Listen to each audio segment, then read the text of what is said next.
Welcome back. Hello, friends. Did you miss us? We're Because apart. we missed you. We're apart again.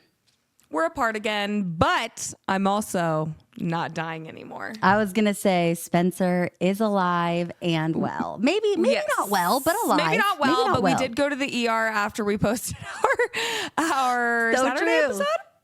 And I got 2 bags of fluids and I felt like I was on top of the world, kind of. And here's the thing is it was so funny because this just shows you how me and Spencer are just all the time. The doctors like came in after her first thing of fluid and they were like, listen, because me and Spencer were acting a fool. It's me and her all the time and we were just going crazy in the hospital. Yeah. And so like the doctor walks in and was like, I know you're feeling better, but we'd like to do another thing of fluids. And when they left, me and Spencer were like, he thinks you're feeling better. Like, listen, it's not our fault. I was we're like, hilarious. just because we're literally hysterical doesn't mean I'm feeling better. It just means that we're hysterical. We're literally so funny, even in the worst of times. That's why on the episode, like you probably, if I hadn't said anything, no one would think anything otherwise. No, it's The just show kind of our must go job, on. you know, giggle through the trauma, you know? Let's address the elephant in the room. Because I think before I have said that I will never purchase a non-Nuggets jersey, okay? But listen. You had to. It's so good. If you it's also such a cute watch jersey. the show, you know, though, that my first love was Steph Curry. Just because I don't claim to be a Warriors fan anymore, I will forever be a Steph Curry fan. And I realized I had like never had a Steph Curry jersey, and I'm an adult with an adult money now. Must, And yes. also, I like saw this, like I'm obsessed with these jerseys, okay? The colors are so fun. I don't want to hear anyone talking shit. And if you didn't watch the intro and you came to talk shit later, I'm going to reference you. I'm literally going to tag this point in the episode. I'm just going to put the timestamp so we can talk about it and we don't have to talk about it ever again. Okay? Okay. Period. And you know what? While you're wearing that jersey, we should just jump right in. Oh, and if you don't know, We should jump into sexy sports. Yeah, that's so smart. We always forget sexy sports. I'm Caitlin. That's Spencer. This is You Sports. We love sports and we're going to talk about them. But we're going to start with sexy sports, which is our beautiful, sexy sports highlights of the week, our 2 favorites, whatever it may be. And Spencer's going to play them for you.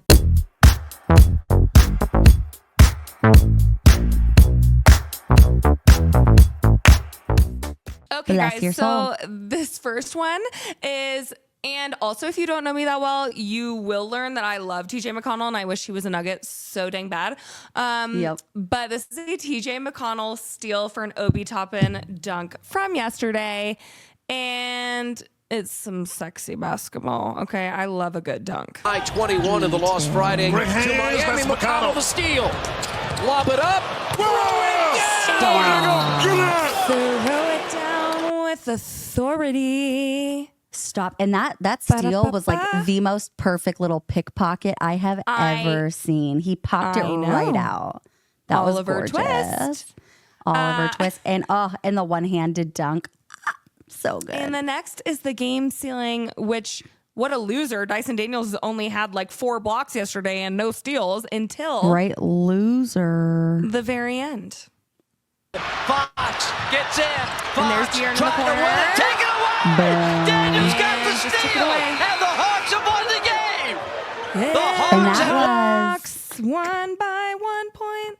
I was going to say, and that's Da-da-da-da-da. huge for him because that was the game ceiling block. Like that solidified their win. De'Aaron Fox could have easily sure put in was. that mid-range. So pretty impressive by him, man. He's that kid is something else. We should talk about the Warriors, though, because I did have the last 35 seconds of game footage to show everyone. Did you? I did. You wanna wanted go out to and watch it now? You wanted to show it? All right, go ahead. Go ahead. Go for it. Okay, so this is the last 35 seconds, by the way. Smells blood in the water. Ready? Curry, pass. Curry's going to go back out. Curry. This is for the top. Okay. Rebounds out One to more Allen. chance. Nice Green save. saves it. Wiggins. Okay, back 5 out. to play. Curry gives it up. Payton for the tie. Oh my goodness! And the Clippers are. Warriors lost. Okay, you know what? I'm going to talk about this real quick because I'm gonna say a couple things. First of all, the Timberwolves and the Celtics. That's who the Warriors decided to be yesterday. They decided that on an off shooting 3 night, they were going to continue chucking them up. And it was so bad. Literally, we could not make a shot. And I'm not even going to say this wasn't. Did you get a chance to like watch the game or watch highlights or anything like that? Sure did. Okay. Yeah. So this game, I'm not even like, it didn't really make me like super upset at the Warriors. Like I wasn't angry at the loss. They made a lot of stupid mistakes by chucking up threes a lot. Honestly, okay, so like everything was even because I was like, how did they, when I was looking at the stats after, I was like, how did they lose? Because if you didn't look, like the Warriors were shooting 44% from the field, Clippers 42.7%. The Warriors made 16 threes. They of 44, and then the Clippers also made 16 of 34. So they just shot 10 less. But the Warriors missed 10 free throws. Yep, that's what I was gonna say. Did you see the thing that I reposted? It was like Steve Kerr. All right, guys, we really got to get practicing our free throws. Let's get to the line and start putting up free throws. And then it's just a video of the Warriors all bouncing basketballs off their head back and forth to each other. It's the funniest thing I have ever seen. But yes, Kuminga missed 3 in a row. And you could tell he was pissed off at himself. And then everyone else just kept missing them.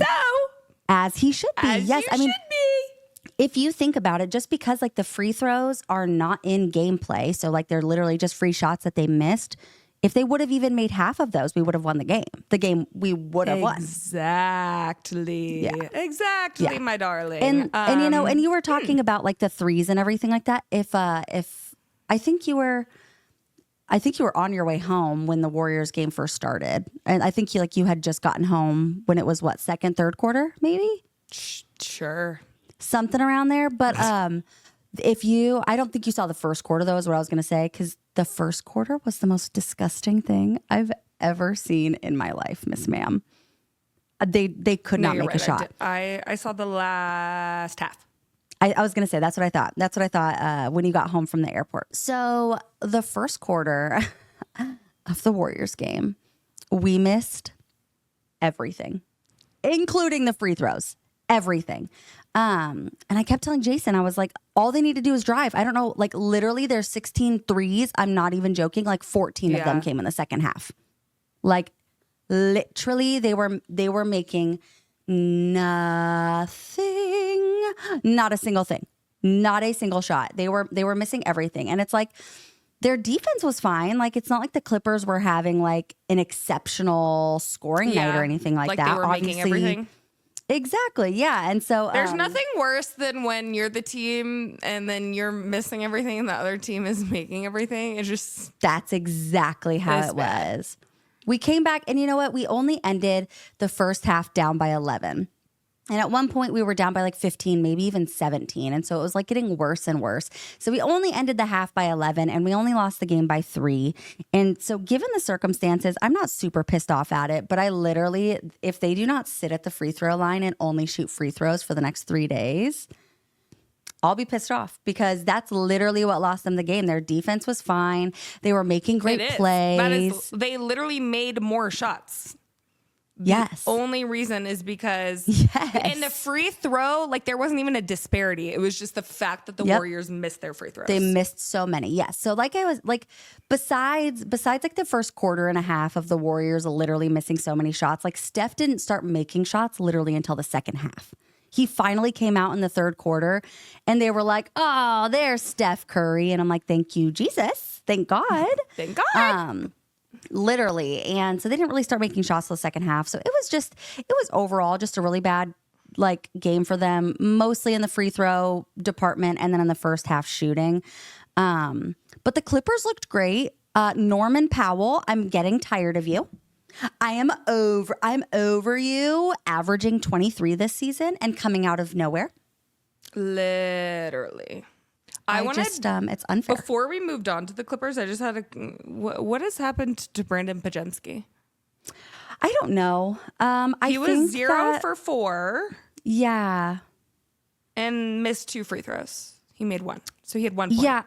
I feel like, and you know what, maybe I'm wrong because I don't obviously know like how like their locker room is or anything like that. But he's been off on shooting all season, and like he's still like one of the best plus minuses. Like he's great on defense. He's great at like what's the word I'm looking for? Like manipulating defense and making other stuff happen when he's like not getting like actual stats. Like the eye test says that he's doing okay. Stats say that he's doing terrible. At this point, he's really kind of like the last guy in their 12-man rotation because he has been playing the worst. So I don't really know. I don't know what's wrong with it. He's not making anything. He seemed so like he was going to be such a big up and comer last year, and I feel like he's like faded into the background of this like really deep roster. No, 1,000%, and that's kind of exactly how I feel. Like because, like I said, it's not like he's. I mean, he's definitely not making shots. And when you're on a team that has a 12-man rotation, like a comfortable 12-man rotation, and you're the one that's consistently not making shots, you're not going to get a lot of minutes, and you're not going to really be a part of that. When he is on the court, thankfully, obviously, you have several other guys who can make shots. But it's just, I don't know. I couldn't tell you. I've been trying to like watch and find out what's wrong with him. And I'm sure that he's frustrated as hell because. What's wrong with him? Literally. I mean, you know, like he was leading the league in charges last year, and he was leading all guards in rebounding. He had 5 with rebounds Russell Westbrook. last night. So like that's exactly. fine. Yeah. See, that's what I'm saying is like he's like the kind of guy like when he's not making his shots, he'll go out there and he'll do other stuff, and he recognizes I just feel like he's been like such a non-factor this season. I'm surprised. He has. I agree. I don't really know what that's about. I've always really liked him. I've always been high on him, just like personality wise, because he's one of those guys that's like, I always want to get better. I always want to do better. Like I'm going to study film. I'm going to be the first one in, last one out. I'm going to work hard. He's that kind of guy. And so like, I feel like it'll come. Like, I feel like the play will come, but right now it's just not his time. And the Warriors have several other people to put in front of him. So I just think it kind of sucks for him. And he just, hopefully, I think like Steve Kerr kind of recognizes that too. And is just like still putting him in, like waiting for kind of like him to catch fire one day and kind of get those shots again. I think Steve Kerr likes him or is high on him. Steve Kerr does. And it's because of exactly what I was just saying. Like he's someone that does work hard and he's super mature and exactly. So I don't know. It'll be interesting to see kind of how the rest of the season pans out for him because it's been a really rough start. But yes, moving on to the Clippers. James Harden, 16 assists. Zubac with 17 great. Rebounds. Yeah, they played the entire. What's embarrassing though is like Clippers team played great. They literally did have to have the Warriors have like an off night for them to. Totally, that is so true. They really did. For them to beat the Warriors by 3, they had to have the Warriors. James Harden had 10 free throws, 12.6 rebounds, 16 assists, 2 steals, 2 blocks, but. Bestie Harden, JK, he's so far from my bestie. He's literally good. I know you don't love him. He shot 4 of 15 from the field. Disgusting. Norman Powell shot 9 of 15 from the field for 23 points. I'm so mad. But he doesn't do anything else. 23 points, 1 rebound, 0 assists. He doesn't do much else. He's a great shooter. And that's actually, it's funny that you say that because I was actually watching some stuff today and reading up on it too. And apparently over the summer, Ty Lue said, like before the season started, with like Kawhi out, they were like, we're going to really need like to help James Harden with scoring. And then like Norman Powell, you've got a great shot. Like, I want you to shoot. Like, I want you to be throwing up shots. And so that's what he's been doing. I guess Ty Lue was like, he's been doing exactly what I asked. I just want him to, like, when he's open, I want him to shoot. I want him to feel confident to score with this team and to be that helper while Kawhi's out. And that's all he does. Interesting. I know. Well, apparently if you got, Zubac getting 17 Zubac. rebounds. Is that how they pronounce it? Yeah. I'm never gonna get good at these names ever. Zubac. Oh my God, you want to know what I was gonna say though? It's so good seeing Mo Bamba play again and just be like healthy, and he's playing really well. And I got he's been like, hoes calling my motherfucking phone. You know that song? nope. And But I was vibing with it. It's called Mo Bamba. Stop. It is. That's so funny. Shit, bitch. Yeah, I'm Shaq West and I'm getting really rich. Ding. It's a song they play in the bars. Oh, really? Yeah. That's hilarious. Well, I wouldn't know. Really?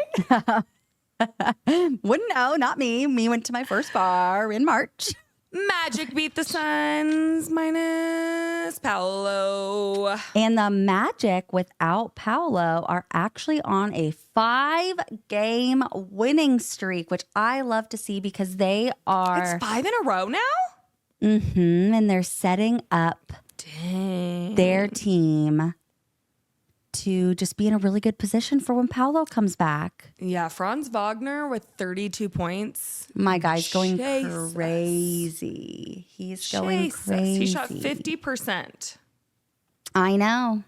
And like the whole team, you know what? I feel like it took them a few games, and you could probably agree with me here, or you will probably agree with me here. But like, I feel like it took them a few games to really get comfortable without Paolo. 100%. And like find their identity without him. But they've ended up doing really, really well. And I mean, like, there are guys that have come out of nowhere. Obviously, Jalen Suggs is doing well. He had kind of an off night. He didn't really do too much last night. KCP still hasn't really fully found his place on this team yet. But for the most part, like other guys, I know. For the most part, other guys, though, are showing up out of nowhere on this team and just doing their thing. Orlando Magic. Oh, Orlando Magic. I do miss Paolo, though. I want him to come back. I do too. I'm sure his team does too. But I hope that their team takes like what they've built on over like the last 5 games, and then like when Paolo comes back, they just kind of like slide right in and just have like additional scoring, additional defense. They have their leader back, and I hope that they don't like, you know, come like take a step backwards from everything that they've built while he's been out. Meanwhile, the Suns, again, they're still losers without KD. They are. And you know what? They didn't even have to bench Nurkic this time. He was just out with an injury. Bol got 5 minutes. Bol. He did get a singular point, Bol. I just want to say that Devin boy. Booker has got to be better. Oh, As if I didn't say this already, literally in our last episode, he has got to do so much better. And he started out so well this season too, and I feel like the last like week or so, he's just been really struggling. Like his shooting hasn't been on par. He's been making he hasn't been assisting as much. He's been making worse passes. Like 30%. Yeah, or like 35. Yeah, and he's just he's what's it called? What's the word I'm looking for? Like creating turnovers or making turnovers that like he wouldn't normally do. Yeah, stupid turning the ball over. Yeah, exactly. He's just turning the ball over on stuff that he wouldn't normally turn the ball over on, like bad passes. He's not taking care of the ball. For sure. Yeah. And so I don't know if that's just like a mental thing and he'll get out of it, but it's definitely been a tough week for him. And obviously, as we know, they have a center problem. Nurkic was out. Obviously, Bol got 5 minutes. Mason Plumlee did all right. He had 8 points, 11 rebounds, and 6 assists. And I feel like that's probably, besides Nurkic's one really big game, that's probably the best we've seen from these centers on this team. That's so embarrassing. Isn't it? It really is. But Tyus Jones had a fantastic night. I love when Devin Booker's off. It's really nice that Tyus Jones kind of took the reins and did some of the shooting as well. He had 18 points, 2 rebounds, 8 assists. He's a great assister, great shot creator and everything too. And I'm sure those assists would have been higher had some of the guys been making their shots a little bit better. Do they have a timeline of when KD or Beal are coming back? KD is supposed to be reevaluated on Friday of this week to see if he's ready to come back. Uh-huh. I don't know about Beal, though. I haven't heard about Beal. So, I don't know. I don't know what they're going to do. I don't know what they're going to do either. And, they're currently 9-6. So it's not like it's the end of the world, but this is their third loss in a row, all coming without KD. And now Devin Booker kind of struggling a little bit. I don't know if maybe Devin Booker struggling has to do with not having KD on the court. KD probably does make things easier for him. Of course. Because obviously KD has like that gravity and it gives Devin Booker, more open looks. So his shot is falling a little bit more. Well, and the spacing is just so awful when you don't have your two other shooters out there. Like, correct. You have your backups. Yeah, they've got a really weird, what's it called, roster right now, because they already had a small roster, not a super deep team. And now you have some of your most important guys out. Now this last game they had KD, Nurkic, and Beal out.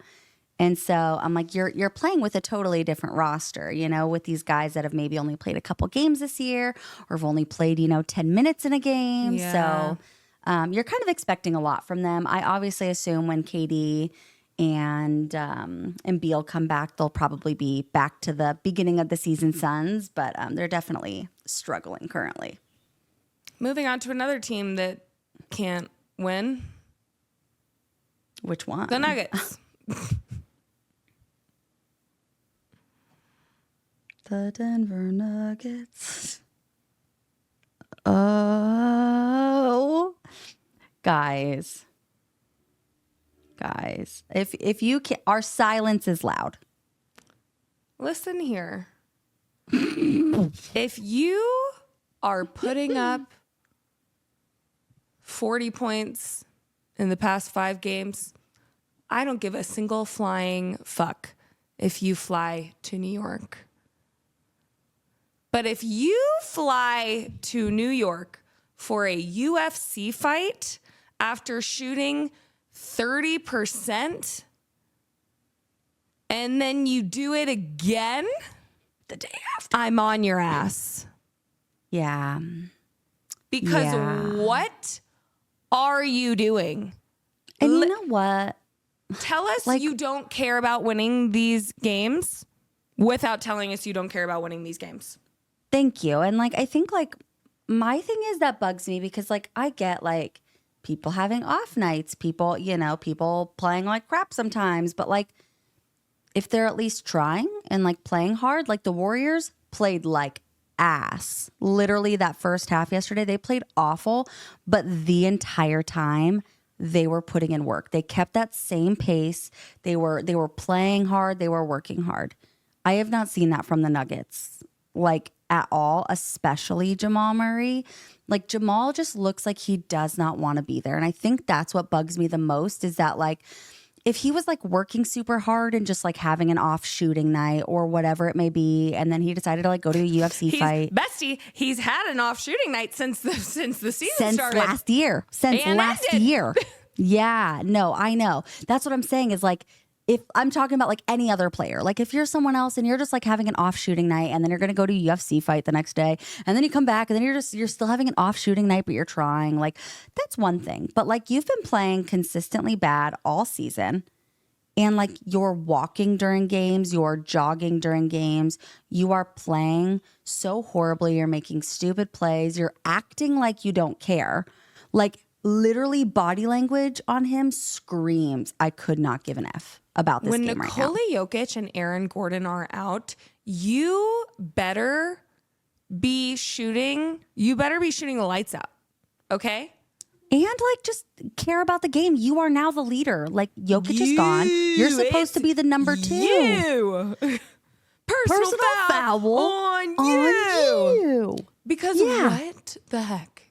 And I'm fully aware that this has divided a lot of people because some people are like, he can do whatever he wants in his free time. It's they don't have to be in bed. Do you think all of them were in bed by 8? It's not about that. It's about being a leader. And they're like, you don't think his coaches obviously knew where he was going? Obviously, doesn't matter if they said yes. It is a personal choice that he should have thought in his head, this is a bad effing look. You know, we all know that Jordan used to like go gamble until like 3 a.m, but he would play a game and drop 40 on your ass. Okay. Yeah. There's nothing more embarrassing than not only your top players, like your other top, like first of all, your main leader. And then, you know, usually your third or fourth guy being out. And instead of like being with your team and leading, because you are a veteran now, you are making max contract money. $60 million a year. It's 50, I think. $50 million a year. 50 million a year. That's 50 million more than I'll ever see in my lifetime. Literally. And you're going to a UFC fight in New York when you have a matinee game this next day.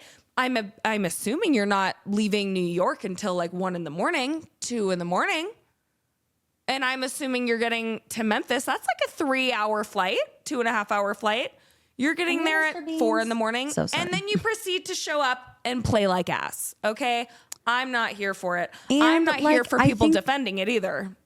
No, and I think like the even more frustrating part is that like if you think about it, like if you really put in like the time that he would have had to have like taken, like he played a late game on Friday night. It was in Denver, wasn't it? A late game? No, it was in New Orleans, Memphis. right? I thought Memphis was Sunday. Sorry. It's Memphis back to back now. Yeah. Sorry. In Oh New yeah, Orleans. okay, yeah. But like, so I'm like, you're in New Orleans, okay? Like playing a late ass game. Like if it was over for us at like 10 p.m., it was over, or I guess at like 9 p.m., it was over for him at like 10 or 11, okay? And then like you literally walked that entire game. You got have to your do butts media. kicked. You have to shower. You're probably out of there at like 2 a.m. And then you get on a private flight to New York, which then pushes the time frame, you know, like it pushes your what's it called, pushing the time zone out like another hour.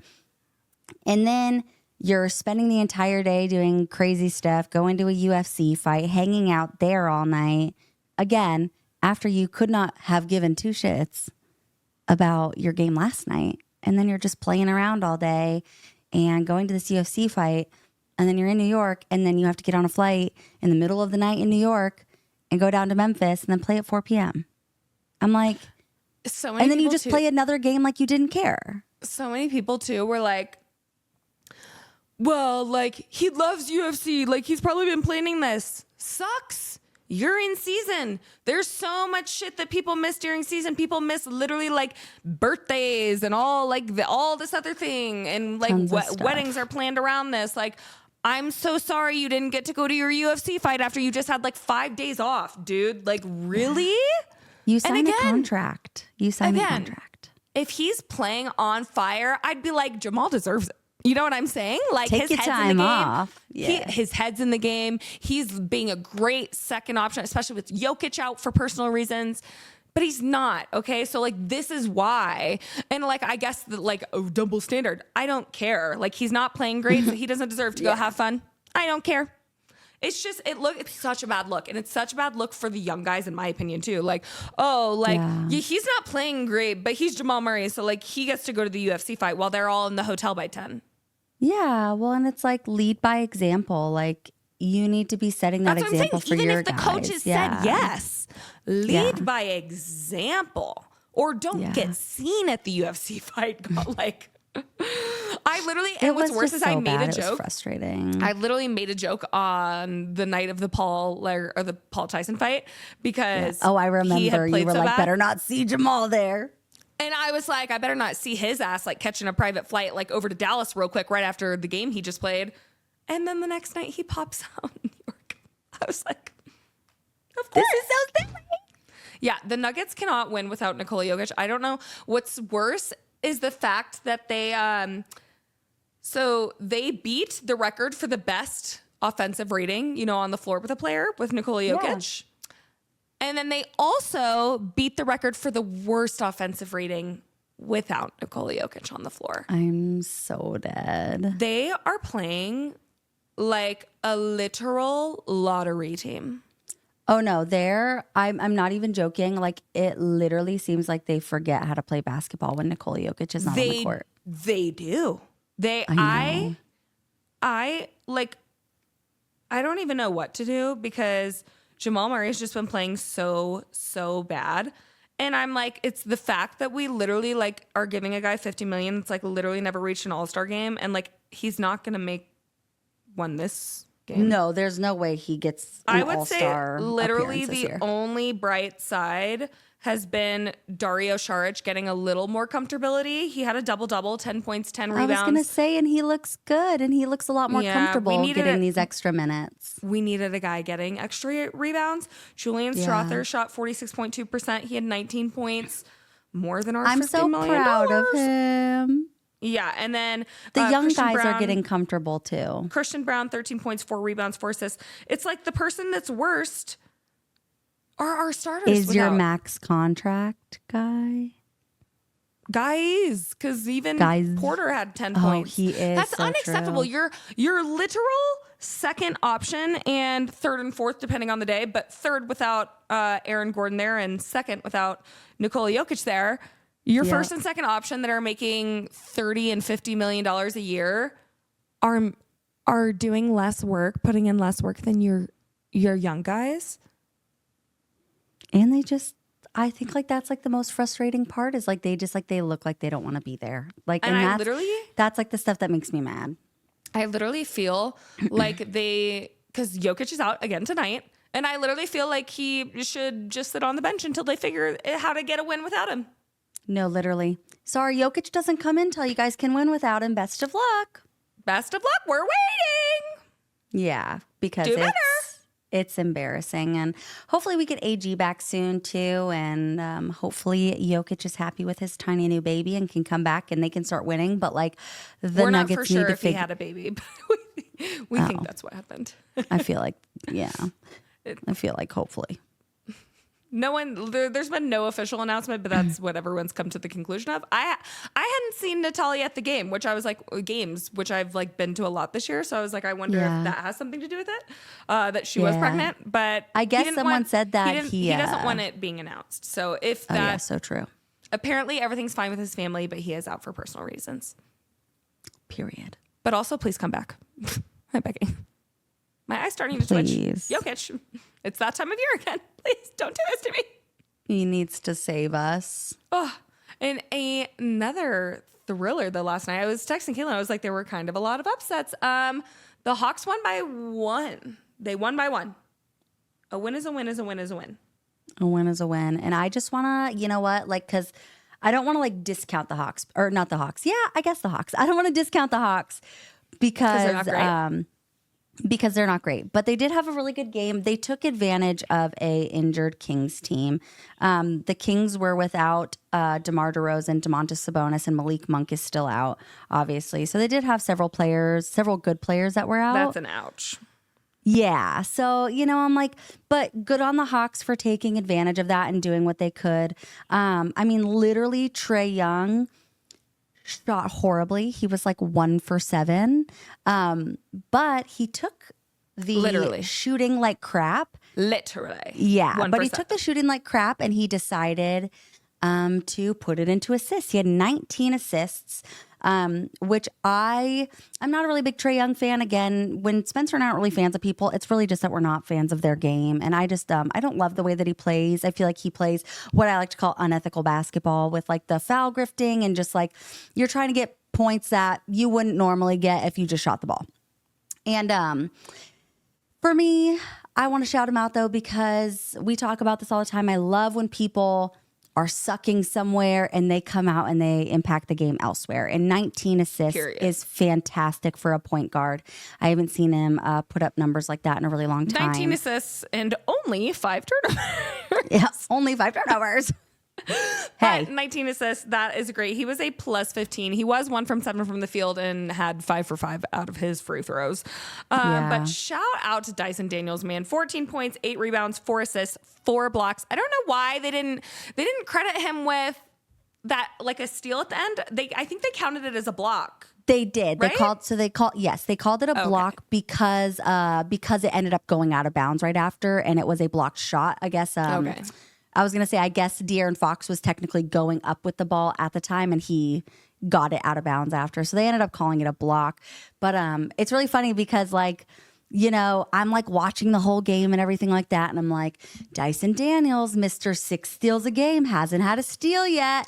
And then he still comes out, right? What a weenie. And then he comes out and puts up 4 blocks, which is just like, this is who he is as a player. And we've talked about this a lot. He's a fantastic defender. He is. If you watch him at for all him, but on I want him defense, off me too. the Hawks. Yeah, Again, we've gotten new subscribers, and I still don't think we've had a Hawks fan. We had the one guy. We had the one guy that he didn't say he was a Hawks fan. fan. He was just saying that the Hawks played really well. He referred to them as we, so I think that it's like I feel like that's like him like confirming that it was his team. Where are you? Where are you? I know we talk about this all the time. We don't have a lot of Hawks fans, or we haven't met a lot of Hawks fans, which is funny. I mean, I don't know. They're like one of probably my least watched teams. I will totally admit that. There's like a couple of Eastern Conference teams that I just haven't really like fully honed in on. But I have been watching them more due to Dyson Daniels. Yeah. Capella, 14 points, 14 rebounds. Reese I was going to say he had a big game. Reese 18 points, 3 rebounds, 2 assists, 2 steals, and a block. Yeah. What's his name? Sorry. DeAndre Hunter, he had a big game, 24 points. 2 rebounds, 1 assist, shooting 60% from the field. They played well. It just sucks that like they played well, but like it was against like a really depleted Kings really team. Hurt Kings team. Yeah. And that was after, literally De'Aaron Fox had put up like 109 points in 2 games. And then he came out this game and had a rough time shooting. And his rough time shooting was still 29 points. 28 points. Thank you. But yeah, it's really funny because like that's crazy. I mean, shout out to the Kings for still putting up that fight. The Hawks were up 22-6 at one point against the King. Like the Kings could not get in a rhythm. But yes, Mr. Keon Ellis, despite the loss, he was going crazy. 33 points. He shot 9 triples. He makes me laugh because I think he looks like body shape wise, and like when you look at him from the side, he looks like John Morant. Yes, 1000%. And I'm like, why is John in a Kings uniform? But he with had blonde hair. He had his hair half blonde. He had a monster game. Lyles with 12 points, 10 rebounds. So unfortunately, they just didn't have like anyone else really like helping with the points.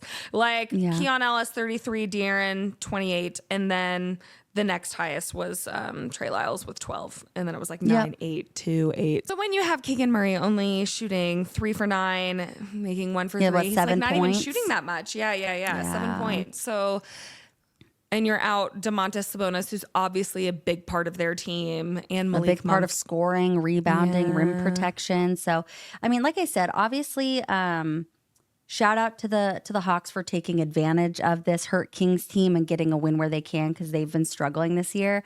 Dyson Daniels is like one of my new favorite players to watch. He is so much fun. Reese Shea is playing so well as Mr. Number 1 pick in the NBA draft. He's really showing up. Trae Young needs to fix his shot. He's been rough. Let's just say 5 of his 7 points were free throws. Okay? Not my favorite. Yes, but I am happy Bogdanovich is back. Bogey's back, which is great. It looks like he played limited minutes, only 18 minutes, and he was shooting pretty rough. He was only shooting 28%. And so I feel like he's just like one of those guys. When you haven't been played in a while, or when you haven't played in a while. Exactly. He's such a good player, and I think he'll continue to be that. I think he just needs to get like back into the hang of things playing with his team. Yeah. He did so amazing in the Olympics over the summer, and was a really big part of the Serbian team. So it's always really fun. We love him. I want him on the Nuggets. I know. I'm a really big fan of his. So come over. So I hope he continues to play well. But Hawks pulled that one out. It was a great game, and shout out to Dyson Daniels for that game sealing block, because De'Aaron Fox, that's an easy little mid range for him on like a normal day. So that could have been game over right there. Read it and weep, losers. This is the Joel Embiid. Jesus is real. Again, and he's, you know what? I need to look up if the same refs for that Shea game the other day were the refs for this game. I'm because dead. Slow clap, besties. You did it. It you was did it. so And I love you. good. I want to send you a cake. I'm going to bake you a cake and send it to you. 31 minutes and not a single free throw. This is what And- I live for. And This I is would my just white like to whale. say, This literally. Shay not hitting a single free throw in a whole half, and Joel Embiid going a whole game without showing free throws. This is my white whale, and I got it in the same week. Literally, it's amazing. And I'm like, gonna dance. and you know what? We talk about this all the time. We're big fans of ethical basketball. I even told Spencer during an earlier episode over the summer that like if I could change one thing about the NBA, it would be taking away all fouls except for like clear hacks and everything like that. Like when someone, smacks an arm like as hard as they can, like except for like clear hacking away touch fouls. fouls. But like exactly, like any touch fouls, any type of like light ass contact, soft fouls, like they shouldn't be a thing. These guys know how to play through contact. Joel Embiid throwing himself on the floor every time he gets grazed with air is just ridiculous. And so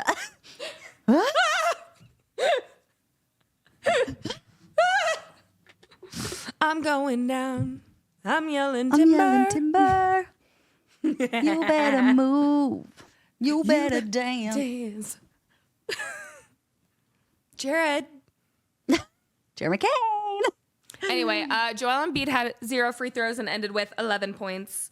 Yep. Bestie. 2 turnovers, 8 rebounds, 5 assists, 1 block. That is like a basic center stat line. And I just want to say, Not an MVP stat line, I will say. Just a basic. he has only played 3 games this season out of his team's 13, and he has shot 18 free throws, and that includes the game with 0 free throws yesterday. And so that's just something important to know. And he's only averaging 14 points. And so if you take an average of the free throws as well, that's averaging 6 free throws a game. And so technically he's averaging 8 ethical points a game this season. Anyway. So that's all I have for that. But like on the other side of him, He was as also on minus well. 22. Ha! Loser. Oh, this team only ended with 89 points. This team cannot Against score. the Heat. This team cannot score. I mean, they literally, I'm gonna look at like their past games. They've had several games where they have not sniffed 100 points. Yeah, they got. The thing is, too, is like no one was even like leading the charge, I would say. Like Paul George No. to me has not been great. Obviously, he shot 5 of 13, 1 for 7 from 3. He's making way too. He obviously left the Clippers because they weren't going to give him the money that he wanted, and and he's not playing like the money he's been given. Yep. And then you have Jared McCain, 20 points, 4 rebounds, 4 assists. He was still a minus 18, but shooting 50%, 4 of 9 from 3. We are so high on Jared McCain. If you didn't watch our last episode, I'm so proud of him. he is leading. He had 36 minutes as a rookie. Like that's on a 76ers team. Of course, you do have Tyrese Maxey out, so like it does make sense. But they just don't. I mean, they desperately need Tyrese Maxey back. But They do. I mean, I came out and said this. Like I thought that this was the 76ers' best chance because it felt like they had this deep team filled with this They talent. did, but they're really yeah. not. Well, Kelly showing Oubre it. hasn't really been performing a ton. Andre Drummond has not been the guy that they really wanted him to be. I mean, when you're supposed to be like the backup center and you're only grabbing 5 rebounds and they only have you playing 11 minutes, like that's not helpful. And you know what? Maybe he would have done more if they played him instead of Joel Embiid for several of those minutes. Like if they played him 20 and 20 instead of 32 and 11 or whatever it was. And they they split it up a little bit because I just think that like that's the frustrating part for me too. Is that like you just like you never know with Joel Embiid, like you're not going to play for several games and you're going to play like 40 minutes. I'm like, you don't have to go that hard. Like why wouldn't you just play 20? Play 5 minutes a quarter and like try to be as like healthy and spry as possible. I don't know. I said this earlier this year too. I wish he would have taken a year or so off and just completely healed his knees. I think it was just disgusting that he played in the Olympics because I do think it was just so he could get a gold medal. Like again, like why were you playing for the U.S. anyway? Like you're not from here. Yeah. So, like not to be rude, but like France was mad. They were like, why are you not like? They were Of course they were. upset, I know yeah. like they had Wemby and everyone, but it just felt like a little medal chasing, Backhanded if that's a medal thing. chasing, I did want to, yeah. before we talk about him getting called out, I just wanted to, this is the Eastern Conference standings updated. So how did I not Cavs know and that they had Celtics- the same record as my Wizards? So Cavs and Celtics tonight, obviously, we can't wait to, we're going to probably talk Oh, about I'm that with so you excited. tomorrow. But yeah, Magic 9-6, Knicks 8-6, Hawks. It's like literally only 4 teams with a winning record right now. But yeah, they're all the way down by, they're ranked 14 right now. Yeah. I mean, it's insane. And even the Bucks, which we'll talk about in a minute, are 5-9. Who shocks me the most is actually going to be the Detroit Pistons. I love seeing them at 7, and I'm hype about the way that they've been playing this year. I feel like they've been playing really competitive basketball. Obviously, the 76ers is absolutely asinine to me. The Raptors and the Wizards we knew were going to be bad. The Brooklyn Nets we knew were going to be bad.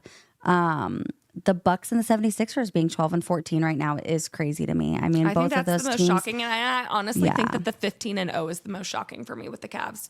Oh, Like, for sure. I think I had them ranked like 5th or 4th. But yeah, me too. Having them 15-0 and the Celtics at 11-3 is so shocking. Right before What do you think? I asked all my followers, what do you think? Who do you have winning tonight? Do you if you just like had to like put out a random guess? The reason I can't guess is because it literally depends on how the Celtics are shooting. Does that make sense? Yeah, that's true. And I guess all Donovan Mitchell could be out too, so that would completely change the game. Yeah, I'll call it closer to the game time and see how I'm feeling. And then just before we finish like with some of our stuff. So we have OKC 11-3, kind of as expected. Or wait, did the Warriors take over? Oh, because they lost. That was their third loss. They had taken over. 10-3. Yep. They had taken over, right? Yep, they did. They were first place for a day. Oh, and then Lakers 9-4 has been shocking because they like started losing some. Do you think the Rockets are pretending right now? No, and I was actually going to say that. I think they are. You think so? Because I felt like they did this last year. I feel like they're like one all-star vet away from like a really good team. Yeah, and you know what? They might have. You might be right. I watched their game against the Bucks, and that's what I was going to say. Is like I was just I was watching their game, and I was like, wow, like not only are these guys like, because if you don't know, like the Rockets are a mostly homegrown team. They obviously have a few players who are not, but for the most part, their guys are like hungry, and you can see that. Like it's like the opposite of the Nuggets, where like the Nuggets are just like lacking so much energy and effort. It reminds me of the Nuggets, like our championship year when no one thought we were for real. But like I still don't think that the Rockets have enough experience, even like. Oh, experience for sure. I think that if they get in the playoffs or the play-in, they'll still probably be out first round. Like I see them like in OKC last year.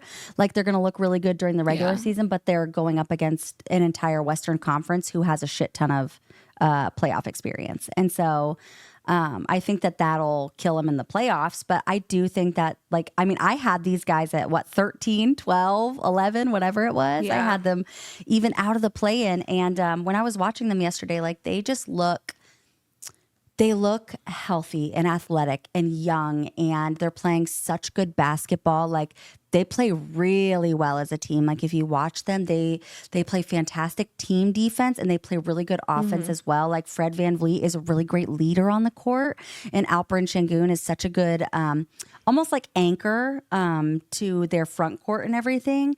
And then the way that they all just like kind of play around each other is like, it's really impressive. It's actually really cool to watch. Like I guess like the best way that I could put it is that they've got really great team chemistry. And it really shows. They all look really good together. So I think as of right now, I wouldn't call them pretenders, but I also wouldn't call them contenders. I say that they're going to be a playoff team.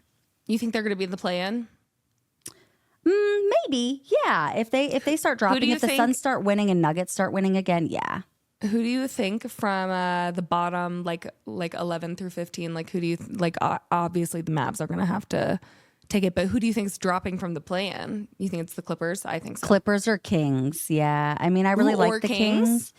Yeah, but the only reason I say that is just because of the way that everyone else looks. I also think that the Timberwolves might stay in the play-in. I don't know if with the way that they currently have been playing, I don't know if they have a place in the top 6. Isn't that wild? But honestly, at this very point in time right now, wild? I don't know if it is. But like I was going to say, is at this point in time right now, I don't know if I feel that way about the Nuggets either. Like, unless the Nuggets figure it out once they get Nikola Jokic back. But like, if no one cares. This team was built just to have Nikola Jokic, so as long as we have Jokic, I'm not worried. I'm not a sky is falling person. I do think that the team is pathetic without him. Like, have some bring back shame. But I'm just saying that they're looking bad. Like, I'm not saying that they're going to be like, we're going to go on a 50-game losing streak and we're the worst team in the league. But like, the West still is looking really good, and like you have a couple of teams that have kind of come out of the woodworks. Like the Rockets and the Grizzlies are better this year, and so that means that 2 great teams are going to have to slide out of the play-in. And so that's why I was saying it's kind of hard to choose. Like, I don't know if the Nuggets will be top 6 because of how good the other teams are. So like they need to play like they want to be. You can't put them beneath the top 6. Be so fucking for real. Oh, I know. I'm just saying that like the way that they're playing is sad. Joel Embiid was called out in a team meeting, supposedly by his team. Yeah. So apparently, how we have this information? Awkward. Who's the whistleblower? Who's the whistleblower in that locker room? Yeah. Because so apparently what I'm hearing is that Kyle Lowry was the one that called the team meeting. Oh, okay. Right? Yeah. I was like, I heard Tyrese Maxey was the one that said he was the one that kind of led it. He and Tyrese Maxey and Kyle Lowry were the two that led it, but apparently Kyle Lowry was like the one that was like, we need to do something. And like he called the team. Let's chat. We're 2-11, honeys. We have some of the best players in the league on our team. What are we doing? Yeah. And so I guess like Kyle Lowry was like just getting frustrated, obviously, as he should be. You guys essentially are a super team, super injured super team, but essentially you are, and you worked so hard in the offseason to get all these players and to build this team, and now you're 2-11. And so he calls this meeting, and Tyrese Maxey and him, I mean, it's literally like staff, coaches, players. And essentially, they were like all holding each other accountable. Like everyone was like, you know, we need to do this better. This is what we suck at. This is where we can all improve. You know, I need this from you, this from you, this from you. But the biggest part that like people are talking about, obviously, because Joel Embiid has played 3 out of 10 games and hasn't showed up in those 3 games really, is Tyrese Maxey essentially called out Joel Embiid and said, you need to start showing up. Like apparently he's late to everything, doesn't come to team meetings. Everything. Yeah. And like he, you know, shows up late even to like team meetings and to important things and to team outings and practices. And they said that yesterday when they thought he wasn't going to play, none of them had even heard from him all day. He showed up at warmups and that was the first time that they were like, oh, you're playing. And so they planned for him the entire day to be out during shoot around, during all these things. They planned for him to be out. And then he just showed up. And so they're like, if we're not hearing from you the entire day and we think that you're sick and not playing and blah, blah, blah, and then you show up to warmups and you're like, hey guys, I'm going to give it a go. Dude. Be for real. Like, have some respect for your team. Like, that stuff is important. If you want to win, you need to let them know. If you're the franchise, the face of the franchise, have some respect for your team and be a leader. I have never liked people like that. I mean, like I'm always, even if I'm not the leader of somewhere, I am always 15 minutes early. I hate being late. I don't want to be that person. Like I just would prefer for people to be like, oh yeah, thank God Spencer's always on time. Like my boss said that was the first thing they noticed about me. Totally. Is that like, you'll like come sit in your car until it's like time to come in, but like you're always there 15 minutes early just in case, like, cause you never know, traffic could happen. I just don't want to be associated with, yeah, she's late everywhere. Always late. Like, I've never wanted to be that person, but I am like a chronic people pleaser. But it's just like, if you're the leader, like you need to recognize that you are a vet. You've been on this team for God knows how long. You have a lot of new people. You've got rookies, and you like are this rookies team. are You outplaying are the you. 76ers. Rookies are outplaying you, and you're just like, it reminds me a lot of the Jamal situation. Like, it just seems like you don't care. And if you're already saying, I'm not playing back-to-backs and stuff like that, like it already gives an icky taste, like you're above everyone. Yeah. Even if you are, and I've always said this, like Jokic has the most reason to act like he's above everybody everywhere. And he never does. acts like it. And like, that's just, I don't know. And especially like if it's so bad, like Kyle Lowry, this is his first time on the 76ers. He has to call the team meeting to be like, dude, WTF are we doing? Yep. And Tyrese Maxey, who's a young guy, I don't think he can be considered a vet yet, but he's out too. And he's like, no one likes to see you late. So clearly, like, he's not the first person that said something about it. Yeah. And you know what? Like, I think the important thing is too, is that like, obviously I like hearing that like Kyle Lowry and Tyrese Maxey and like everyone else was like really receptive of this, because like obviously that's important. Like, again, you're the 76ers, you were built, like we all talked about how like this is their only chance, you know, like this is their year to like really go out and give it their best shot to get past the first round, and they're just not doing anything. Like, you know, they're 2-11 and these guys are frustrated. I was like, if everyone's healthy, I think this could be their best chance. Oh, for sure. They're not playing. And of course, like, they're still battling injuries. But yeah, I did think like before that maybe getting PG when he's chronically injured and adding it to like another older superstar. An injured Joel Embiid. Yeah, like might not be the best. And so anyway, I don't know. I'm just I'm super happy for Jared McCain, and I hope that he continues to play well, because I think he's just their new face of the franchise. I'm like, 76ers, you mean Jared McCain? That's my guy. I want him to be off the I love 76ers though, because I don't want to like the 76ers. I know. And then obviously they need Tyrese Maxey back. I love Tyrese Maxey. I would love Jared McCain on the Nuggets. Would feed families. Oh, our families. My family. You and me, at least. Just me.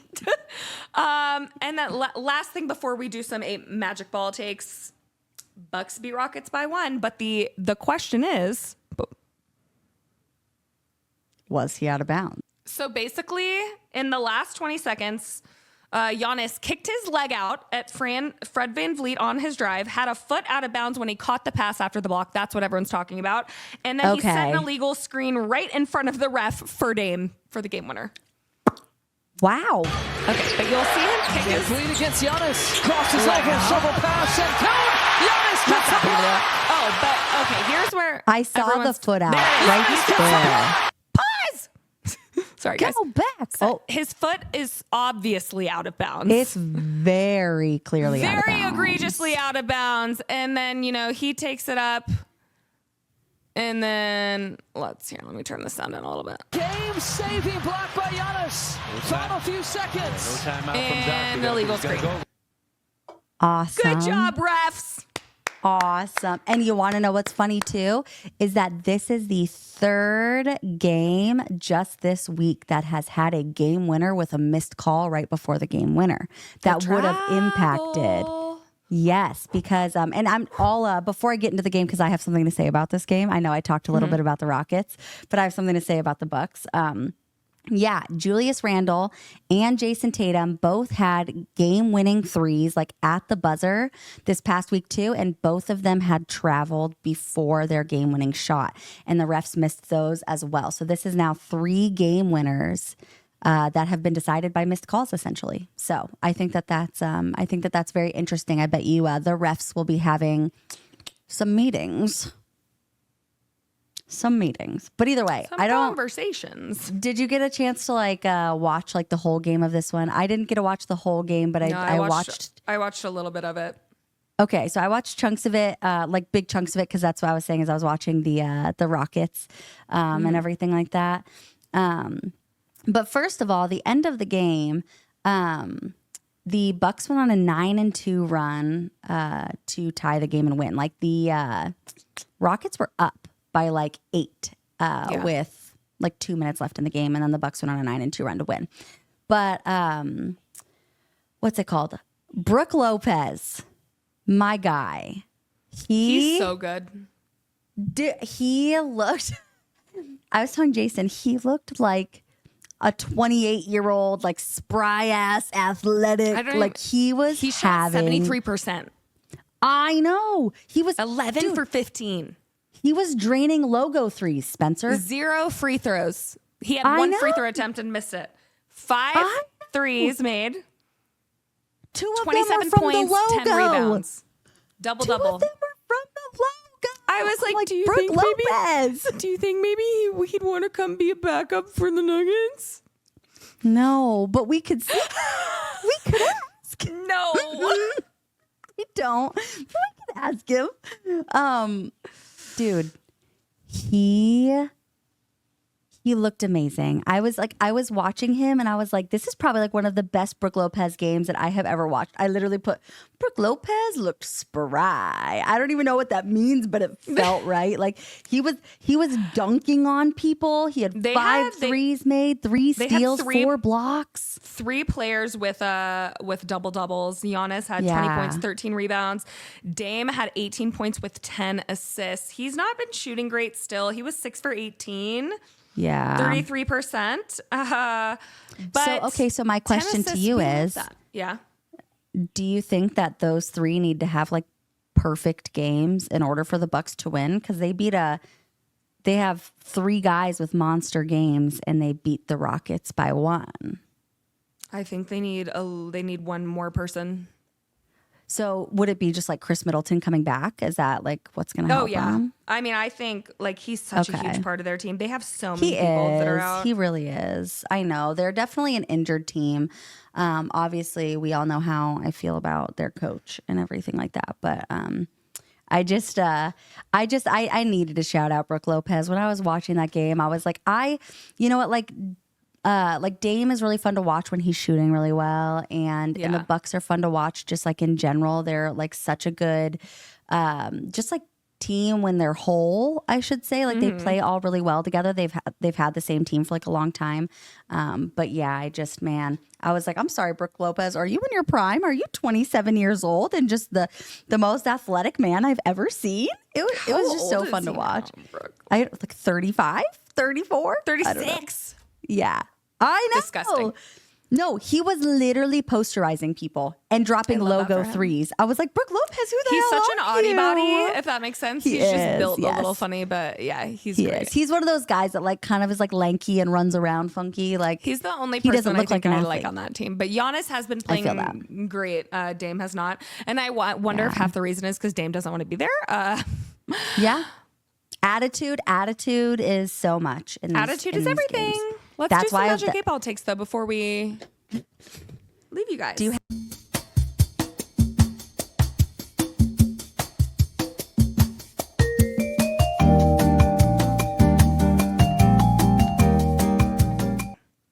know what I am going to ask? Do the Cavs win tonight to go 16-0? Dun, dun, dun, dun. Because if you don't know this already, our Magic 8 Ball was right. Spencer asked last week if they were going to go 15-0, because I looked at their schedule and I thought if they beat the Warriors, I thought that was like their toughest matchup, and they brutalized them. No offense. And I just want to say that Spencer asked this when they had only won 9 games. So they won the next 6 games. Fantastic question by Spencer. Will the Cavaliers beat the Celtics today? Go 16-0, as you should. My reply is no. Magic 8 Ball has the Celtics taking this one. Interesting. I take it back. I'm going to give... I need to know if Donovan Mitchell is playing. Why is he not playing? I have no idea. I didn't even see. Someone was just saying that if Donovan Mitchell plays, then all is good. If he ends up being out. Wait, where is the game? Is it home for Celtics? It's in Boston. So my pick earlier today, at least like this morning when I was just kind of like looking at everything, I think it'll be a close game and a good game. I think the Celtics will take it. I think that the Celtics being at home is going to help them a lot. I think I might go with Celtics because they don't want to lose, like they, always feel like they have something to prove. And they love to be spoilers. And like I said, as long as they're shooting well, they're fine, in my opinion. I agree. Especially if Donovan Mitchell is out. Their defense. It's like I don't want to root against the Cavs though, because I feel like that's what I know, me doing. neither. I want the Cavs to win, but I think the Celtics will win. Okay, we have another question. Do the Nuggets win without Nikola Jokic tonight? Please, yes. concentrate and ask again. Do the Nuggets win without Nikola Jokic? Please. Very doubtful. That wasn't a no. It was just doubtful. And let me remind you, Joel Embiid was doubtful yesterday and he still played. So doubtful doesn't mean no, no, no. Doubtful just means probably not. Okay. All right. I want to ask an interesting question. We'll have to talk about this soon too. Okay. Is Kyrie overtaking the number 1 spot on the Mavs? I would love to talk about this because I have been saying the same thing. All right. Let's ask that first, and then we'll chat real quick about it before we go. Is Kyrie taking over the number 1 spot on the Dallas Mavericks over Luka? Hello? Without a doubt. Dun, da, da, da. Listen, I want y'all to know that what Kyrie Irving does is not appreciated enough. That man is like poetry in motion. The finishes that he makes, he is so amazing. Incredible. And I think he's had a couple years, maybe not underrated, but I don't even know what to say. Like overlooked, I would say. People just didn't care about him because of the PR shit that was going on. But I just want to say that the things that he does are unprecedented and they're incredible. Amazing. And he is Kyrie Irving is one of my favorite players to watch. They say he's like 6'2". Okay, the NBA lies for everyone, so I'm assuming he's probably like really 6'1". And the finishes, he's like that man. I can't wait to like go more in depth in one day. But when you have someone who's not playing defense and who lets their ego get in the way, that is not the recipe for a win. And Kyrie those are not leader characteristics. Mm-mm. Like that's not a leadership characteristic. And like with Kyrie Irving, he to me has been like the calm. He's been like the woo-saw for this team because like where I feel like Luka's very like angry and he's emotional. Kyrie is like, let's keep the pace of the game. Let's play like our best basketball players. We're down by 10. The game is not over. Like that's what they were saying. Yes. Was really helping like to have those. You need those vets though that are in your ear and like, come on guys, like we got the game isn't over until it's over. Exactly. And so, yeah, I'm so with you. I've been saying for the last couple of weeks that that's kind of how I feel. I feel like he's kind of slid into a more like an even more leadership role with this team now. And has just like, he's been playing like a leader as well. He is playmaking. He's taking one of the smartest he's one of the smartest basketball players I've ever seen. He's level-headed. It's amazing. He's a fantastic passer. If you watch a game with him, like you're like, oh, that's the toughest shot I've ever seen. That's not going in, and it goes in. And it goes in every time. He's incredible. So he's like falling and does you. Like a random hook over the back of his head. Watching him reminds me a lot of like watching just like Steph Curry in general with like their play styles and like their general demeanor when they play. Yes. Exactly. Like they're fast, they move a lot, but like it's calm fast. Like you never feel like it's like the end of the world when they're playing. It's never scrambling. It's very controlled. Exactly. Controlled. That's a perfect way to put it. So I'm with you. I'll be interested to hear like what other people think and obviously just how that pans out the rest of the season. I am too. Okay, everybody. Well, that was our little recap from the past couple days. I know we didn't really do a ton. Obviously, Spencer was sick. We're so happy to have her back in healthy-ish. Hopefully, she just continues to feel better, and we'll obviously be able to put out so much more content for you guys. I had so much fun taking her to the hospital. Lots of bonding. It was really Honestly, great. That was like the highlight because Caitlin and I just got to be alone. We literally got to be alone and watch medical shows and just cackle while Spencer got fluids just drained into her. Isn't she the best, guys? It's so annoying. No, I literally did nothing except for just hang out. It was so much fun. Stop. I love you to pieces, and I would do it over and over again every time. Stop. I love you. I'm just so happy you're healthy, and I'm happy that we're here filming. I love you and we love you. Again, if you didn't watch the intro, Yes. I am Spencer. That's Caitlin. We're so happy to have you. We are going to try and do probably like a 30-minute recap of the Celtics Cavs game if it's a good one, which I'm assuming it will be. Hopefully everyone's healthy. I would love for everyone to play. I think Porzingis is still out for a while, but other than that, I would love to see everyone playing.